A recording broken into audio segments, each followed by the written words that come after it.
afternoon, everyone. My name is Bob Chaput. I'm from Clearwater Cyber Risk Services. I would like to ask my colleagues to introduce themselves in a moment. Yep. Go ahead, Mark. Great, sure. I'm Mark Reynolds. I'm the CEO and president of CRICO, which is also the Risk Management Foundation of the Harvard Medical Institutions. We are a fairly reasonably large captive. We're actually a group captive, and that will probably become important in some of the things I say today. And I'll tell you more about me later. Hi, my name is Chet Poremski. I am System VP, Deputy General Counsel for Ohio Health. We're a large hospital system based in central Ohio, Columbus. OH? All right. Anyway, we're everywhere. Just by way of a little background before we start, I handle all the system claims, place all the insurances, and we have I would characterize it as a newly active captive. Our captive, I was talking to one of the folks down here and learned that we have one of the oldest captives on the island. I think we formed it in 1983, but for a long time it was just a fronting company for reinsurance. We've only since about 2014 kind of operationalized it, activated it, so to speak. So the perspective that I'll be giving, as opposed to Mark, I think we have a young captive, as opposed to, I think the captive he has is a very long, well-established captive. So. Well, very well. And so what we intend to do format-wise today is I want to set the stage with a handful of slides that we have prepared, and I'm going to ask my colleagues to feel free to jump in. And then I'm going to take a seat and facilitate some conversation around some questions that we've prepared. As always, we would invite anyone at any time to pose a question in the midst of our 45 or 50 minutes together today. So without any further ado, again, my name is Bob Chaput. You've met Mark Reynolds and Chet Poremski. So it's not exactly a news flash that at some point along the way, people debate whether it was Hippocrates or a Parisian surgeon by the name of Chomel. Someone at some point said, "First do no harm," and I think we've all pretty much embraced that as part of healthcare. Over the course of the last 10 years, it's been a veritable blitzkrieg of the deployment and adoption and implementation of technology in healthcare, stimulated in no small way by the HITECH Act and meaningful use monies, if you will. And in the course of doing that, while the digitization has been great, some would argue healthcare has been a little late to the party in terms of the adoption of technology, especially in the clinical areas. What's happened here as an unintentional side consequence is there are new threats, and we've created new ways for harm to occur from these new threat sources. So what we want to do today from a thematic point of view is center our conversation around several key points. Number one is this notion, as depicted in the image, connecting the dots between cyber risk and patient harm, and is there really a connection there? Number two, this notion of looking beyond as we consider risks in this area, what many would characterize as traditional IT assets. After all, a risk is about loss or harm to not only patients, but assets of some sort. And what we're seeing in our work, we've worked with a number of organizations that have been through Office for Civil Rights Corrective Action Plans, resolution agreements, and prior to that, the investigation that may or may not trigger there. We're seeing the Office for Civil Rights becoming hyper-diligent about the kinds of devices and systems that create, receive, maintain, and transmit electronic protected health information. We'll talk more about that. The next thing is the matter of whether one considers placing or establishing a cyber line within their captive or not. Fundamental issue that we see over and over again is developing an understanding of what one's risks are, what one's exposures are.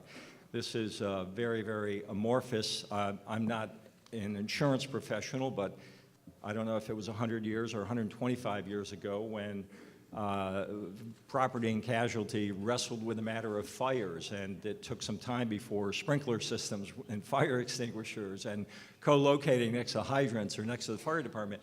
So one of the things we're searching for in the cyberspace is what are those ultimate controls that we'll put in place? So whether you have or are considering this as a captive item, we certainly want to really understand what our exposures are. And then last but not least is the point, and I'm not the first person in the world to say it, I've come up through in a career GE and J&J and other healthcare companies, an IT guy.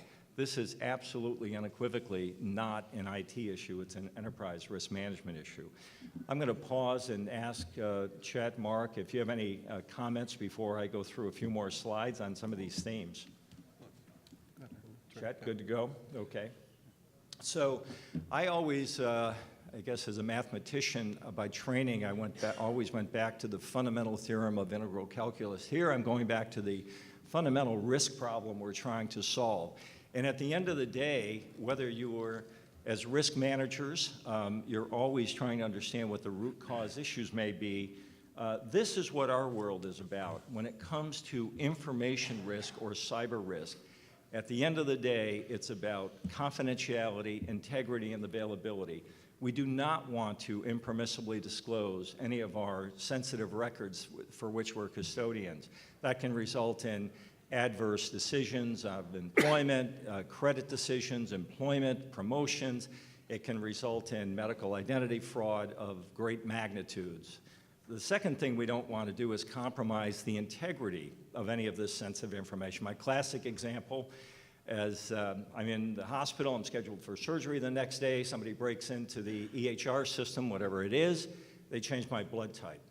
And the next day during surgery, if I need a transfusion, that could be a pretty serious issue, compromise of integrity of the information.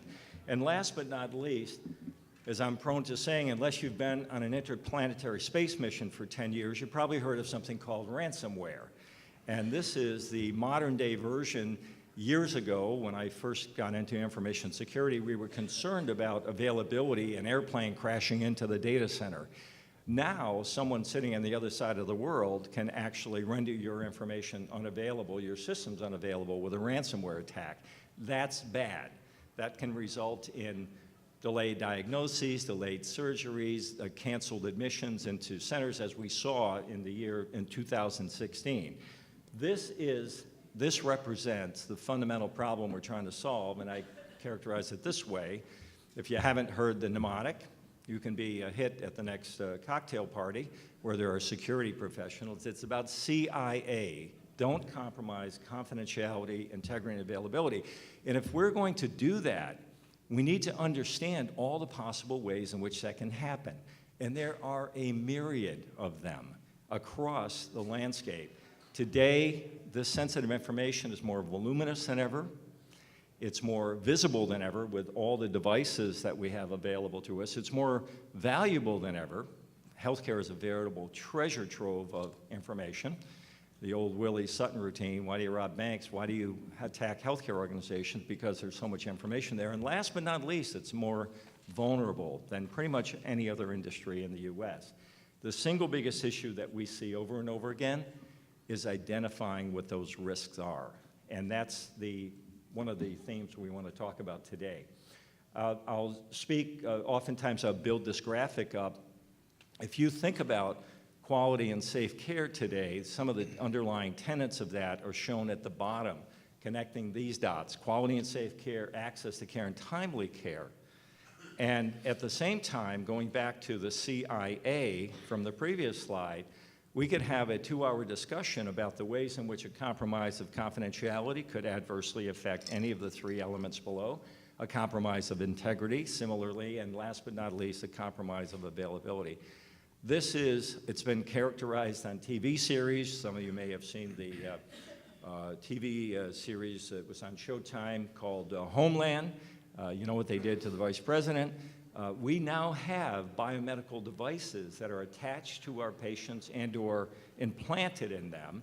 And I don't know of any life or death matter personally that's occurred today, but While it's hypothetical, it may be the black swan that we haven't really worried about.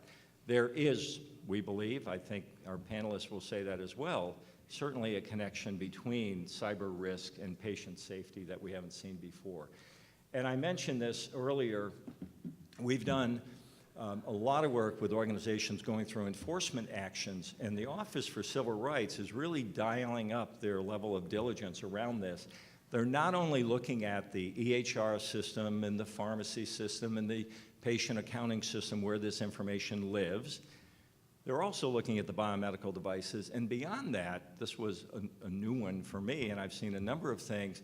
The questions were posed to one of our customers around, what about the HVAC system? And some of you may know that that was the attack vector that was used in the famous Target case. What about the HVAC system? To which I politely responded and posed the question, those systems don't create, receive, maintain, or transmit PHI. What's the connection there? And the connection is, if somebody takes down the HVAC system and that results in your having to shut down servers because of inadequate cooling or they start crashing, a compromise of availability, one of those three key things we don't want to compromise. So this is where we see not only the Office for Civil Rights focusing, but also the fact that we can end up in lots of different ways of compromising confidentiality and ultimately affecting our patients. The point I'll end on, and then I'm going to go back to the theme slide and sit down, is that there is a way to get to a very detailed and granular understanding of what your exposures are, and that involves something we've done in many other areas of business and in clinical operations, and that is automation.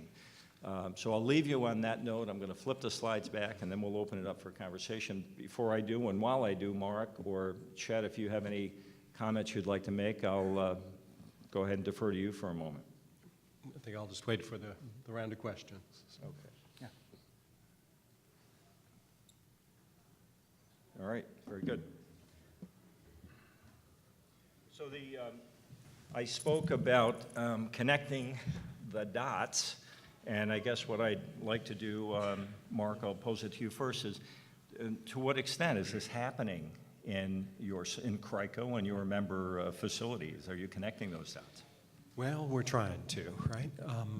You know, certainly our member institutions have faced these issues in a very practical ways, whether it be both fines related to cyber breaches, but also significant periods of lack of availability and interruption due to servers going down, due to denial of service attacks on the institutions. So we've had a breadth of cyber issues that have touched the institutions. And so it's been a presence that's a real one. It's not just a theoretical threat. It's also a threat, although we have not yet seen any active MPL claims associated with cyber incidences. We do know of a number of either both near harm events and true harm events that have been a product particularly of downtime issues. And so, you know, this is something that has come to our awareness, and we have spent a great deal of time on this issue. Just a couple things people should know. As I was mentioning before, we're a group captive, which is unique. We all have some affiliation with, everyone involved, all of the owners has some affiliation with Harvard University in a vague way. But in fact, they are largely competitors in the marketplace, the folks that we insure. So, you know, it's a mix of entities too that have different exposures. So we have really three large health systems that are a part of our captive. We have a physician organization that's part of our captive, an independent physician organization. We have specialty hospitals and clinics. And we even have a small behavioral health high school that's part of our captive, along with two universities, Harvard and MIT. So it's really a diverse set of risks and exposures in that realm. And that's important also because getting people to share is hard in any environment. It's something that, though, we've always pushed toward and worked toward within a captive. But a few years ago, we in another university health system created a patient safety organization, and it's called the Academic Medical Center Patient Safety Organization. And we've been able to use that to get people to really open up and share on the exposures that they've seen through the cyber realm. And one of the biggest areas, and so people are really willing to identify actual harms that have occurred and potential harms that have occurred and talk about those examples and the real life examples of what sort of cyber incident happened or what type of IT incident happened, and to be able to get to that detail. And that's been very helpful at making this a reality for the management of these medical institutions instead of just theoretical, because even if they haven't experienced an issue, they can talk with someone that has, and it's been very practical. Chet, Ohio Health. Yeah, I'd say we're not quite as complex as what Mark has to deal with, because it's an integrated system of 11, 12 hospitals, and we have 3 major EHR platforms. The majority of our hospitals are Epic houses. We call our product Care Connect, but I think that hopefully all of you are on a continuum of maturity around this. That's the way I look at this. I think, our Aon rep came to us about, 7 or 8 years ago and said, hey, you want to buy this cyber coverage? And I said, what the heck is that? And it was ridiculous. It was like, $700,000 or $300,000 for $1 million of coverage. It was, at the time, we weren't interested. As time went on, I think Beasley came out with a product that was more developed around services than it was around coverage. I should say that was a big feature for most of us that undertook that. And I think as you mature, the services are not quite as important to you as an organization. You develop the connections. As soon as you have any kind of a cyber breach involving one of your systems, you develop the connections with the folks you need to. Beasley's a great company, don't get me wrong, but and we still have them on our program, but it's more about the insurance than it is about the services, although they're very, very good at providing updates of what's going on in the world. I think downtime with EHR is a big concern. It's a big concern on a number of fronts. I'm not telling you anything from the standpoint of just revenue intake and the business interruption it creates, but more than that, we are very concerned about the patient risk aspect of it, making sure patients are getting the right medications if the system's down, that sort of thing. We have developed policies and processes around that. I think some of the difficulty is, when do you trigger them? When do you go, sort of whole hog on your standby system versus, waiting for the EHR system to come up? And I think there's some, that needs to be looked at in every system, because you don't want to stay on those, what I'll call standby, in a standby mode for long, because then you do get some patient risk with that. Those policies and procedures, practices that we have when the EHR is down, it's very important that they be drilled, practiced. It's like running code blues inside of a hospital. When the folks are familiar with those, then it becomes less, in my view, a liability risk and a risk for patient harm. Everything from tabletop exercises to full-blown, we're going on paper for a while, so to speak. So I think that's very important. But and as far as the risks associated with medical devices, and let's say that heating and air conditioning systems in hospitals, it's an area that I think us as an organization, we're just now really doing hard evaluation of that as a risk and how we might mitigate those risks. Some of those systems are just, that run those pieces of equipment, are just remnant systems that have really no security features to them. And everybody, I think, in our business is really concerned about that. And we're all scrambling to identify the risks and figure out how we mitigate that from becoming a vehicle for patient harm. So, Before we, I'm going to pose a question to our panelists, but first let me ask, for those of you who are captive owners, how many of you have taken the step to include at least some portion of cyber inside of your captive? Okay. And how many not? Just curious. Okay, so it seems like the majority not. I'm hearing a couple of schools of thought. I want to hear from you, Chet, and you, Mark. On the one hand, we hear from risk executives who say, we're putting in our captive and using it as a forcing function for more management attention and to make the point that it's not an IT problem, it's an enterprise risk management problem. On the other hand, we talk to individuals who sort of go, this is really voodoo and we don't understand it, and the last thing we want to do is place something in our world that we don't understand and we can't therefore deal with. So, Chet, what are your thoughts on that? well, in our organization, we hired what I'll call a big-time CISO 2 years ago, and that individual has really been a game changer inside of our organization, building this culture around cybersecurity. I think that if you put it inside the captive to just draw attention to it, I don't know if that's necessarily the right thing. There may be other things you need to do inside your organization to bring it to full attention of senior leadership. I think with many organizations, cyber among executive CEOs out there, no matter what the business, it's something that's discussed, that's talked about. There are parameters that we see where there's a definition of a legal spend that you should have on cybersecurity, both staff, resources, and the like. And I think the CEOs are seeing that now, and we certainly as an organization are seeing that. As far as us, we have evaluated taking our cyber coverage into our captive. As I said, our captive really is 3 or 4 years old as far as being really, really active in this space. It really isn't, that really wasn't a factor. I think that one of the main factors for us is the market for cyber coverage, in my view, over the last 3 or 4 years has gotten somewhat soft in terms of premium value.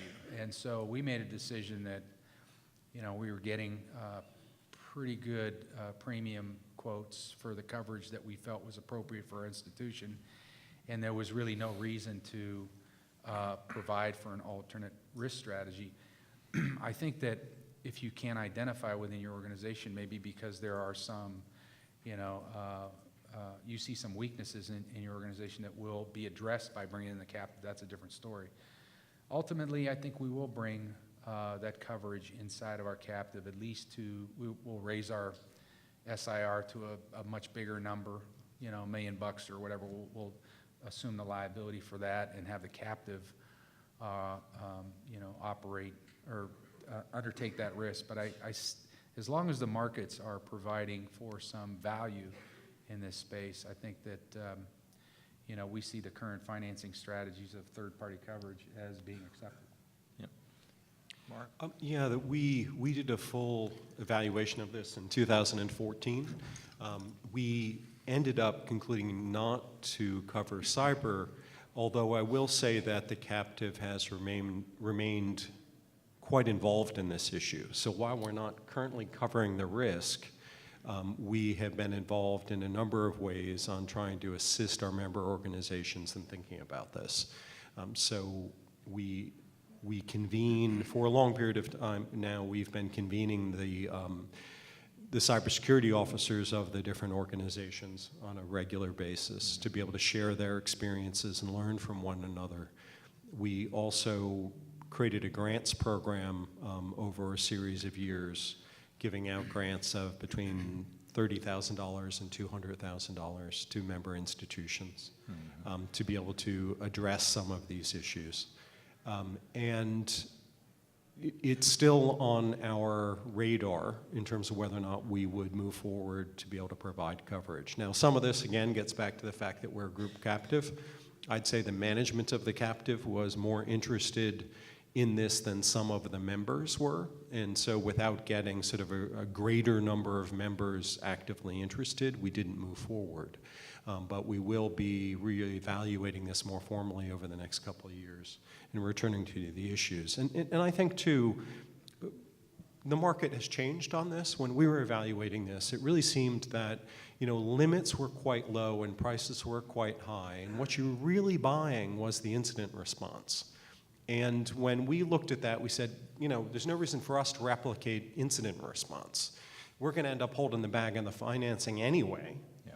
So, you know, there isn't necessarily a need to buy. We could try to create something unique by creating some insulation for our members, but we, again, just couldn't get the kind of agreement to move forward on that. You know, as we look to the future, there clearly has been a recognition that issues like business interruption are a major factor and really the largest cost driver, not you know, payments you're going to make to the federal government, not incident response.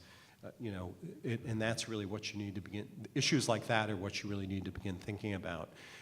And we're also waiting again to see this sort of greater overlap between MPL and cyber risk. As I mentioned, we haven't seen a claim yet, but we now know of a number of examples where cyber instances have created harm. And so that overlap is also driving our interest in trying to move differently on this. Sure. Chet, has your organization seen a claim that would typically be categorized as a professional liability claim that emanated from a cyber risk or a privacy violation of some sort? We haven't had such a claim yet. As I said, I think we're really concerned about it, but not really one where, you know, there's been a direct tie between, you know, something in a patient EHR going awry and that resulting in a patient harm. From a, and Mark, I know your environment is a group environment and you have a lot of constituents and stakeholders. From a governance point of view, if you can look across your landscape and speak to the extent to which there's executive involvement in those organizations, would be great. And Chet, I'd ask you to comment as well. And this gets to, we look at this as with many other business matters, it's not only, it's about governance, it's about people, processes, technology, and level of engagement, and some of that involves the culture of the organization. So this question is really about governance. I guess I'll touch on a few levels.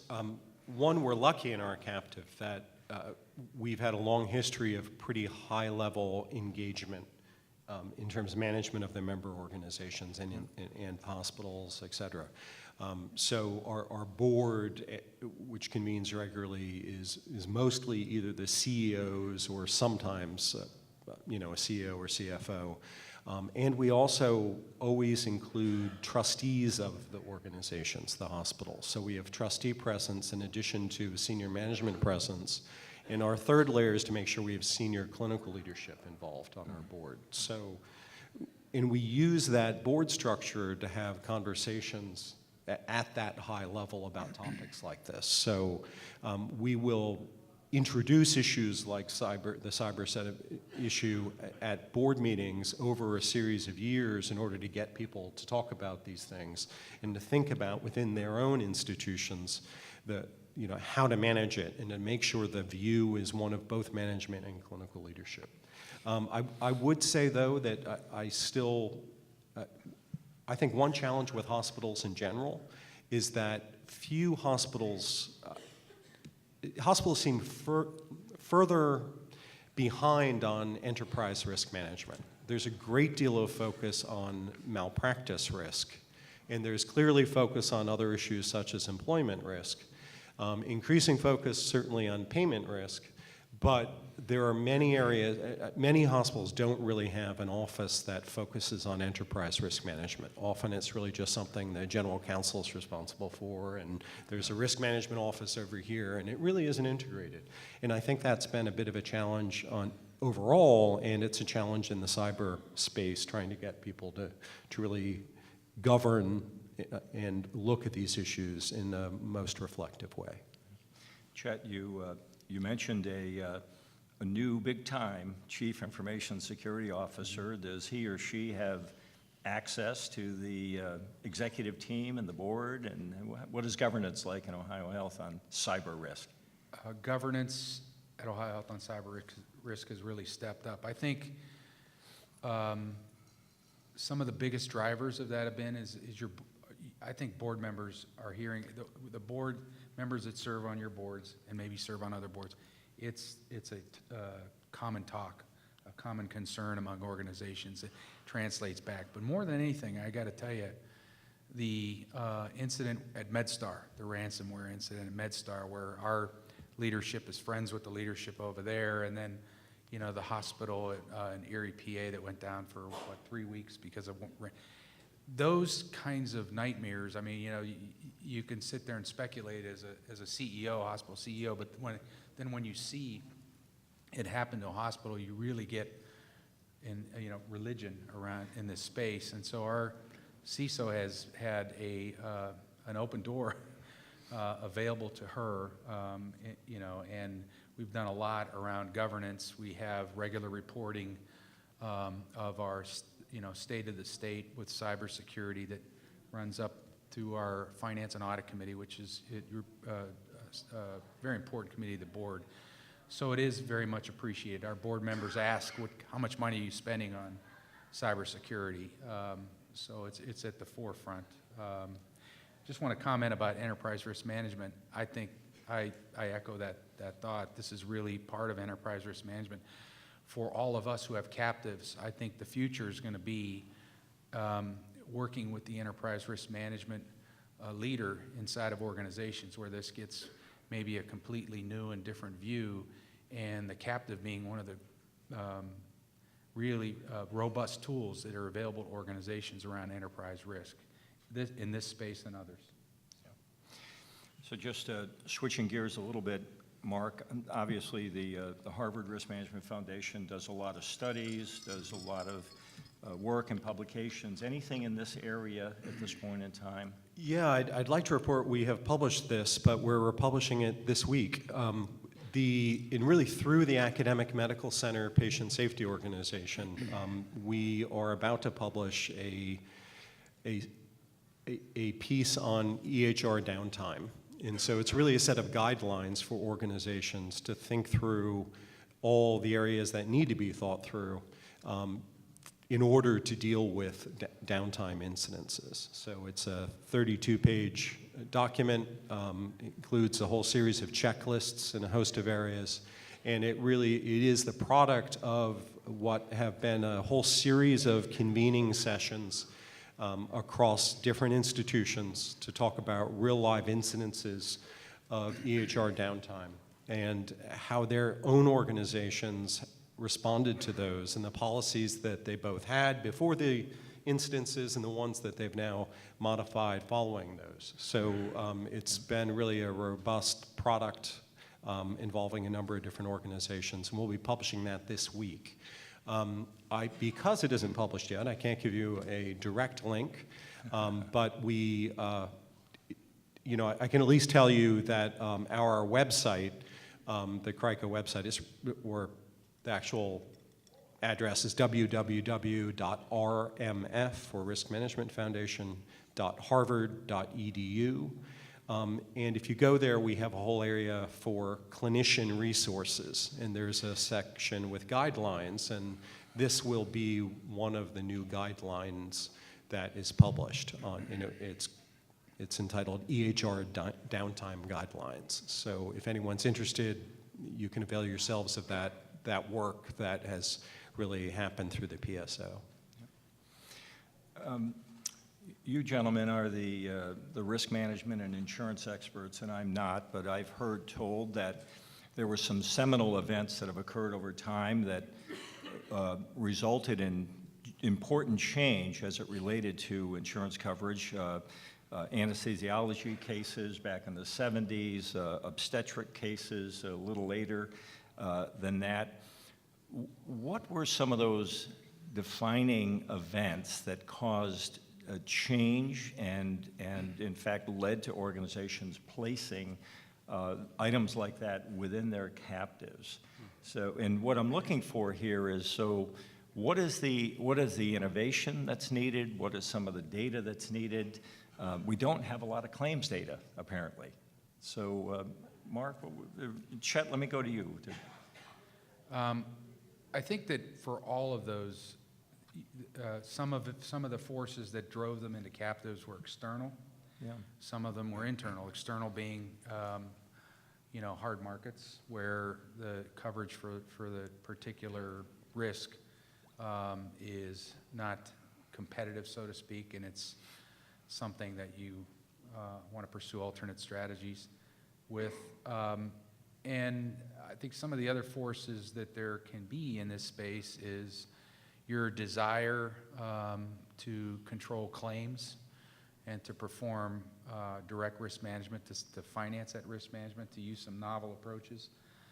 With that, I would call those, the internal forces that brought those to bear. But it's usually, I think, over time in history with captives, some of the coverages that have come in, I think, again, the real incentive has been the external markets, not producing competitive financing insurance premiums that cause organizations to look at this in a different way. And I think with the, the cyber market, it's something that's maturing, and I think each of us is going to continue to evaluate it wherever you are in the continuum, whether it's in your captive, fully, or you've got a small piece of it, or it's totally out.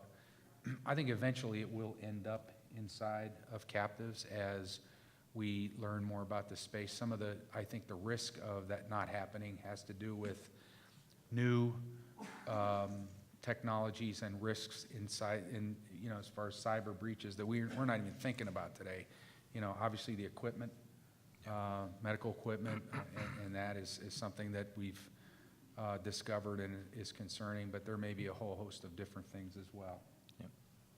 Yeah, and I don't have that much to add to it. I think it's really well said in terms of the general pressures that have driven captive growth and creativity. So, I do think cyber, the one thing that's different about, say, MPL when people started creating captives is that, at least with MPL, people had a sense of what the liabilities were. And they at least had a history of claims, although during that early period there was a great acceleration of risk and exposure. And with cyber, I think we're in a period where people are still trying to figure out what the exposures might look like over time. Certainly the exposures seem to be of greater value today than they felt 5 years ago, right? And I'd assume they're going to be greater 5 years from now than today. And so I think that cuts both ways, right? It makes captives a little scared of sort of taking on this unknown open-ended liability in a way. So I think a lot of folks who would initiate captives would also insulate themselves at some level through reinsurance. But it also creates a great space for being creative financially about reducing those exposures. And it may in fact be that growth in exposure, in fact it is clearly that growth in exposure which is driving greater creation of, moving cyber into captives. And I think that will continue. Yeah. On the matter of measuring what the liability may be, I stopped keeping track of the case, but several years ago, around this time of year, there was a breach at Target. And the last SEC 8K filing I saw measured their out-of-pocket unbudgeted expense at $292 million. They had $100 million of cyber coverage. St. Joseph Health System in Orange County had an event that, whereas the settlement amount they negotiated with the Office for Civil Rights was really the tip of the iceberg at $2.1 million, their all-in cost, the last estimated amount I saw was $37.5 million. I have no idea how to estimate Anthem with a breach of $78 million, but it certainly looks like it's in the tens of millions of dollars. Is that what you would observe? Absolutely, Yeah. right. So. Yeah. So I want to come back to the matter of, we touched on it a little bit when it comes to cyber, and outside of the captive for a moment.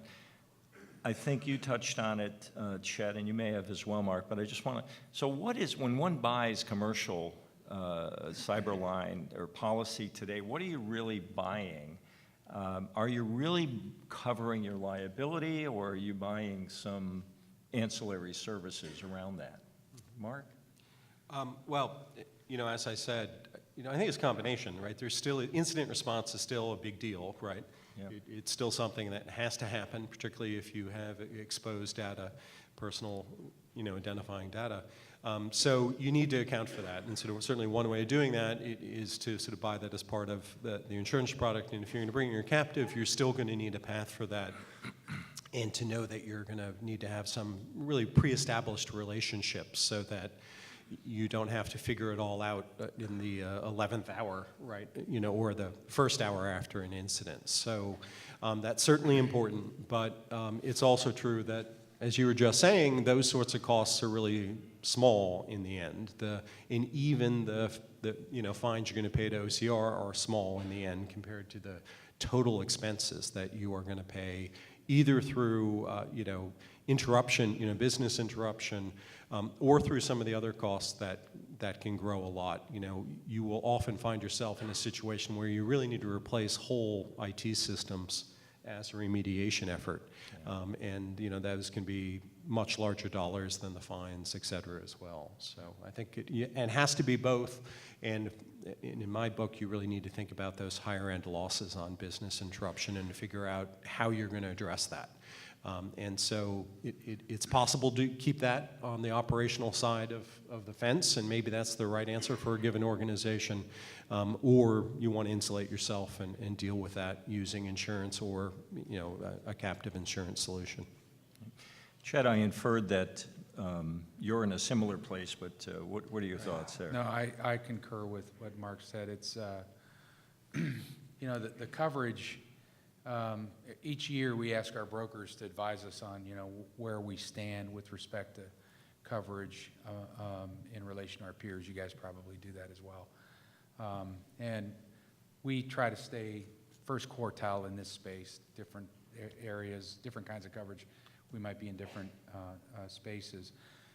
Inside of healthcare, I was talking to a CISO at Procter & Gamble, and we were sort of comparing notes, and I'm not a CISO, she is, but I commented on, just what's going on in our industry, and with Procter & Gamble, I mean, she was telling me about all the stuff they have, and as an international organization, the records they keep are tremendous. But she says, we have email addresses. We don't really even have credit card information. You guys have everything. So you are really a high-risk target, and I think inside the healthcare industry that's true. So the reason I mention that is because I don't have a good sense of what appropriate levels of coverage are. I mean, I can ask our brokers. I can look at what my peers are buying. I can look at what industry examples there are, but it's a little bit all over the board. And I think you have to do all those things and place the coverage, whether it's inside your captive, how you design it, or you go out and purchase it, or a combination of both, in a way where you feel you can probably fund something catastrophic in your system, because I think that's what part of this coverage is about. At least that's my thinking. I mentioned earlier the enforcement activity, which 2 points. One is really the tip of the iceberg in terms of any financial liability, but secondarily seems to be the laser-focused area of the Office for Civil Rights. The data goes back to the Phase 1 audits in 2012, in which 80% of the provider organizations were found to have not completed what OCR was looking for in the form of risk analysis.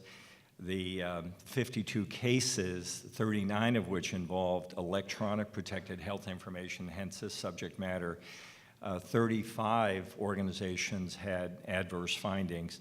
And then the most recent wave, phase 2 audits, as they're called, OCR found that on a new scoring system, 84% were minimally and below, were minimally meeting the requirements or failed to meet the requirements, not good results.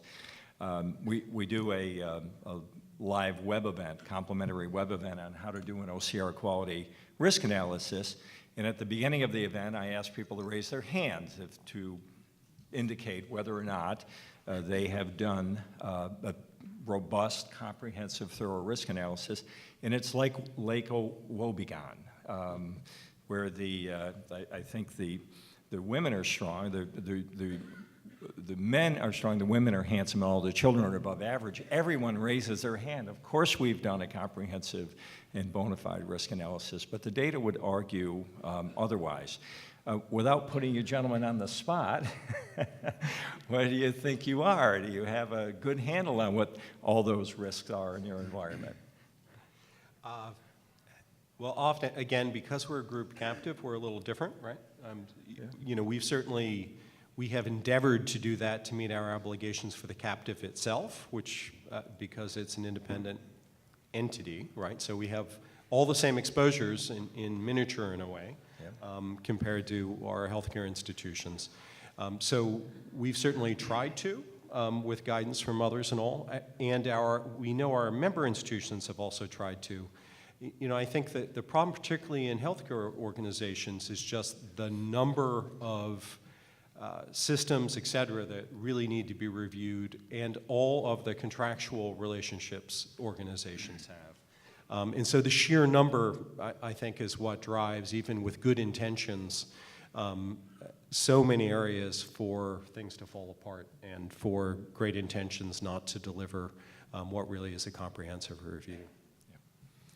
Just one comment. I would say, as an organization, what you need to do is, and this is not a shameless plug for Bob's company, but you really need to hire somebody from the outside, do an RFP, find the right consultant to come in and help you with an independent, eyes wide open look at your risks. I think that when you're inside your own organization, you miss things just because they're right in front of you, so to speak. And bringing someone with some fresh eyes in this space really pays big dividends.